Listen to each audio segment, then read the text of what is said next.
बहुपद के बारे में। तो बहुपद का मतलब क्या होता है, सबसे पहले ये समझेंगे। नाम क्या है? पॉलिनोमियल। क्या है नाम? पॉलिनोमियल है। पॉली का मतलब होता है अनेक, नोमियल का मतलब होता है पद। पॉली का मतलब अनेक, नोमियल का मतलब पद, उसको कहते हैं पॉलिनोमियल। हिंदी में कहें तो बहुपद। बहु मने अनेक, बहु मने अनेक, पद मने सार्थक शब्द, पद मने सार्थक शब्द, तो इसको बोलते हैं बहुपद। पर बहुपद को परिभाषा देने के लिए थोड़ा और भी डिटेल चलते हैं। उसके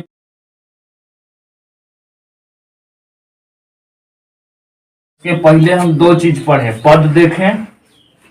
तो पद के पहले भी यहाँ संख्या जो होते हैं, संख्या के बारे में दो प्रकार के पढ़ाया जाता है। संख्या कितने प्रकार के होते हैं? दो प्रकार के। एक होता है चर और एक होता है अचर। एक होता है चर और एक होता है अचर। तो संख्या यहाँ दो प्रकार के लिखे जाते हैं, पहला चर और दूसरा अचर। चर जो होता है उसको कहते हैं वेरिएबल। चर को क्या बोलते हैं? वेरिएबल। अचर को बोलते हैं कांस्टेंट। कांस्टेंट, कांस्टेंट बोला जाता है। वेरिएबल का मतलब होता है कि वैरी करना, मतलब बदलना। तो जिसका मान बदलते जाएगा उसको कहेंगे चर। जिस संख्या का मान बदलेगा हर जगह पे, जो संख्या हम मान के चलेंगे उसका मान यदि बदलते जाता है तो उसको कहते हैं चर। ये वैरी करता है, जिसका मान बदलते जाता है, जिसका मान बदलता है, जिसका मान क्या होता है? बदलता है, उसको क्या कहेंगे? चर कहेंगे। जिसका मान, जिसका मान बदलता है, जिसका मान बदलता है, बदलता है, जिसका मान बदलता है उसका क्या कहेंगे? चर कहेंगे। चर, चर हो जाता है ना, इसीलिए इसका मान बदलता है, जिसका मान बदलता है। जैसे मान कैसे बदलता है ये देखो। जैसे मान लो हम x माइनस 2 बराबर 0 लिखते हैं, तो यहाँ x बराबर कितना हो गया? 2। यही क्वेश्चन x माइनस 3 बराबर 0 होता तो x बराबर 3। तो यहाँ देखो x 2 के बराबर हुआ और यहाँ x कितना के बराबर हुआ? 3 के बराबर। इसका मतलब है कि मान बदला कि नहीं? बदल गया। मान बदल गया। तो मान बदल गया तो उसको क्या कहेंगे? चर कहेंगे। अब कहो ये याद नहीं हो रहा है, ये बहुत भारी लग रहा है। चर ABCD की जितनी संख्याएं हैं उसको क्या कहेंगे? चर कहेंगे। ABCD की जो भी संख्या आ जाएगा वो क्या कहेंगे? चर कहेंगे। सीधा सा बात। तो क्या लिख दो यहाँ पे? ABC डॉट डॉट डॉट, ये सारी संख्या क्या कहलाएगा? चर कहा जाता है। को चर कहते हैं, चर कहते हैं, चर कहते हैं। अब यही संख्यांक में पढ़ेगा तो उल्टा हो जाता है सब। पर यहाँ पे चर ABCD की जितनी भी संख्या आएगा, और यहाँ पे देखो 1 2 3 डॉट डॉट जो संख्या आएगा उसको क्या कहेंगे? अचर। जिसका मान नहीं बदलता है, जिसका मान नहीं बदलता है, बदलता है, बदलता है। जैसे क्या लिखोगे यहाँ पे? जैसे तुम्हारे पास 2 रुपया है, क्या है? 2 रुपया है। इसको दे दिए, आकाश को दे दिए 2 रुपया, और फिर क्या दे दिए? अभिनव को दे दिए। क्या दे दिए? अभिनव को दे दिए 2 रुपया। क्या मान इसका बदल जाएगा? नहीं है? जितना 2 रुपया का टॉफी आकाश खरीदेगा, आकार नहीं आकाश खरीदेगा, वही अभिनव भी खरीद लेगा उतना ही को। तो ये बदला, मान इसका बदलेगा? नहीं बदलेगा। इसको कहते हैं अचर संख्या। इसको कहते हैं अचर संख्या। अब जब दोनों को मिला देते हैं तो नाम पड़ता है क्या? पद। क्या नाम पड़ता है? पद। पद, पद मतलब टर्म। टर्म पढ़ा होगा, टर्म ना, पद बोलते हैं। अगला पॉइंट क्या है? पद। तो चर और अचर संख्या के गुणनफल को पद कहा जाता है। चर और अचर संख्या के गुणनफल को क्या बोलते हैं? पद कहा जाता है। चर और अचर संख्या के गुणनफल को क्या बोलते हैं? पद कहा जाता है। क्या कहेंगे? पद कहेंगे। क्या कहेंगे? पद कहेंगे। चर, चर और चर मतलब वेरिएबल, वेरिएबल और अचर और अचर, अचार नहीं अचर, अचर मतलब कांस्टेंट, कांस्टेंट के गुणनफल को, के गुणनफल को, गुणनफल को, गुणनफल को पद कहा जाता है, पद कहा जाता है। इसको क्या कहते हैं? पद कहते हैं, टर्म कहते हैं। Product of variable and constant number is called term, इसको कहेंगे पद कहेंगे। अब पद समझ में आ गया। पद के बाद आता है व्यंजक। क्या आता है? व्यंजक, व्यंजक आता है। क्या आता है? व्यंजक। व्यंजक को इंग्लिश में बोलते हैं एक्सप्रेशन। क्या बोलते हैं? एक्सप्रेशन। व्यंजक को क्या बोलते हैं इंग्लिश में? एक्सप्रेशन। तो व्यंजक किसको कहते हैं?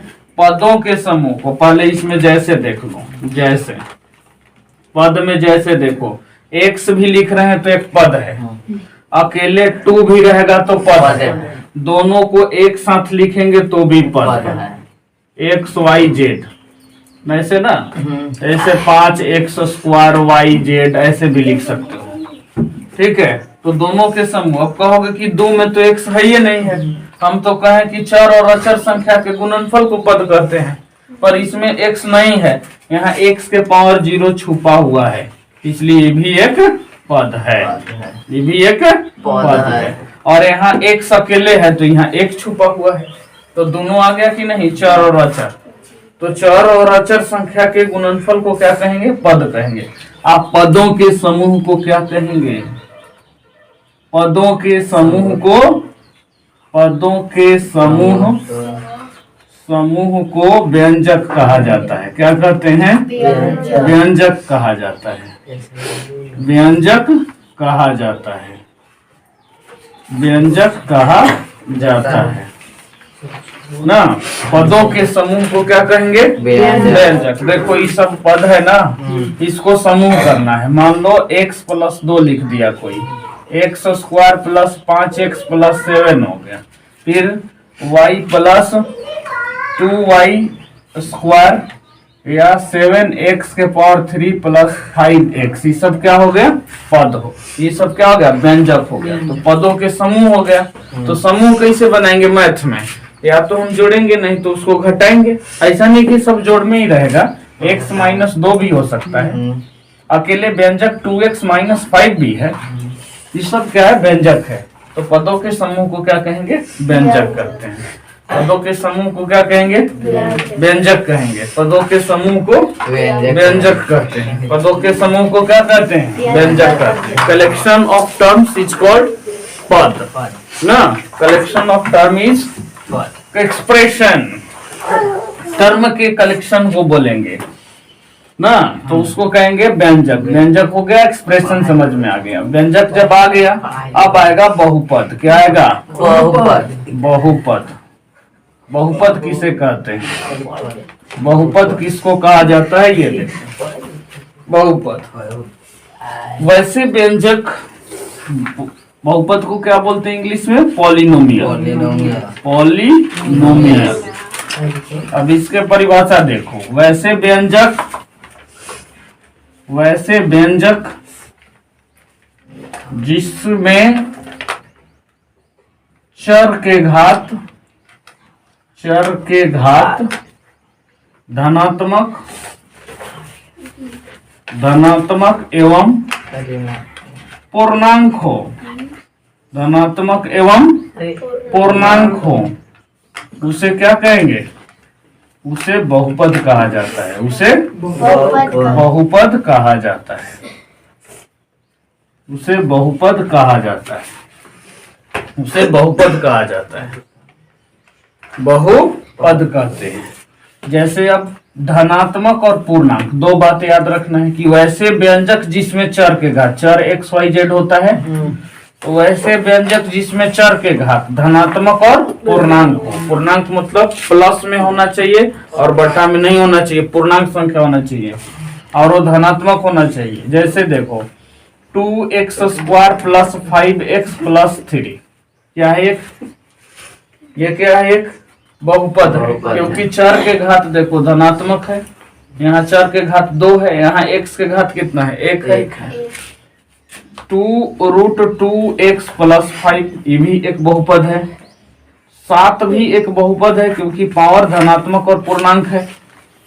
2y² प्लस 5y माइनस 5 ये भी एक बहुपद है। यदि इस तरह से आ जाए √3x² प्लस 5x प्लस 7 तो ये भी एक बहुपद है। ये सारे के सारे बहुपद है। बट हमेशा ध्यान रखना कि रूट में आ जाए x प्लस 5 तो ये बहुपद नहीं है। ये बहुपद नहीं है, ये बहुपद नहीं है। यदि रूट y के पावर 3/2 हो जाए प्लस 5y हो जाए प्लस 6 हो जाए, ये बहुपद नहीं होगा। कभी पावर माइनस में दे दे, माइनस में दे दे तो ये भी बहुपद नहीं है, ये भी बहुपद नहीं है। तो कभी रूट में आ जाए, बटा में आ जाए, माइनस में आ जाए तो कभी बहुपद नहीं होगा। जैसे y प्लस 1/y भी हो जाए तो ये बटा में आ गया ना, ये भी बहुपद नहीं होगा। x² प्लस 1/x² हो जाए, ये भी बहुपद नहीं होगा। ये सब बहुपद नहीं है। क्या है? बहुपद नहीं है। एक आता है गुणांक। क्या आता है? गुणांक आता है। अगला देखो, गुणांक होता है दो प्रकार के। गुणांक होता है दो प्रकार के। एक होता है चर गुणांक और एक होता है अचर गुणांक। एक होता है चर गुणांक, एक अचर गुणांक। गुणांक मतलब कितना से गुना है। गुणांक का मतलब क्या है? कितना से गुना है। इसको बोलते हैं कोफिशिएंट। क्या बोलते हैं? कोफिशिएंट बोलते हैं। कोफिशिएंट बोला जाता है गुणांक। तो कोफिशिएंट होता है एक वेरिएबल, एक होता है कांस्टेंट। एक वेरिएबल होता है, कांस्टेंट। अब देखो यहाँ पे जैसे हम पूछें, ये कहे कि चर के गुणांक कितना है, तो चर कितना है? x। चर कितना है? x। और x में गुना है कितना से? 2। तो यही हो गया गुणांक। आप पूछेंगे कि अचर का गुणांक कितना है, तो इसको निकाल लो बाहरी। कौन बच गया? x। तो x हो गया आंसर। अब यहाँ पूछेंगे कि 5 के गुणांक कितना है, 5 का गुणांक कितना है, तो एक्स वाई करेंगे। 5 में गुना कितना से है? एक्स वाई से है। अब पूछेंगे x² का गुणांक कितना है? 5yz है। ये सब से गुना है x² में, तो उसको कहेंगे गुणांक। संख्या में जितना का गुणा होगा वही गुणांक कहलाएगा, कोफिशिएंट कहलाता है। अब पूछेंगे कि इसमें कितना से गुना है? 5 में, तो x के पावर 0 से गुना है। x के पावर 0 से गुना है, तो ये हो गया गुणांक। तो गुणांक भी चर और अचर होते हैं।